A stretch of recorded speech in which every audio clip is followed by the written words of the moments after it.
ములుగులో నిర్మాణ్ గ్రామీణ భారత్ యాత్రను రాష్ట్ర కాంగ్రెస్ ప్రజాపాలన పథకాలపై కళాయాత్ర ద్వారా విస్తృత ప్రచార కార్యక్రమాన్ని మంత్రి సీతక్క ప్రారంభించి మాట్లాడుతూ ఇచ్చిన హామీలను ఖచ్చితంగా నెరవేరుస్తామని ఇప్పటికే 5 గ్యారెంటీలు విజయవంతంగా అమలు చేస్తున్నామని తెలిపారు.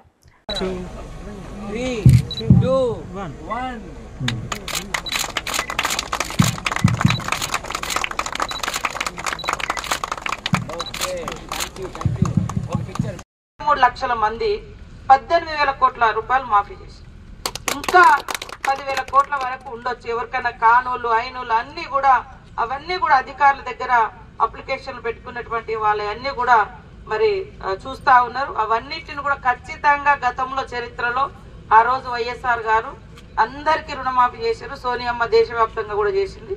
ఈ రోజు కూడా అందరికి రుణమాఫీ అవుతుంది. తర్వాత రైతు భరోసా కూడా ప్రజలకు వివరించండి. వాస్తవాలు ఏముంది, ఏం జరుగుతుంది, ఏం చేస్తున్నాం.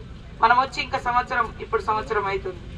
మరి గతంలో కూడా 10 సంవత్సరాలు ఉన్నా కూడా ఎంతమంది కింద వచ్చినాయి. మరి 10 ఏళ్లలో వాళ్ళు రుణమాఫీ చేసింది 21 లక్ష మంది, 16,000 కోట్లు. Please like and share, subscribe to BCN Telugu News. Please like, share and subscribe to BCN Telugu News.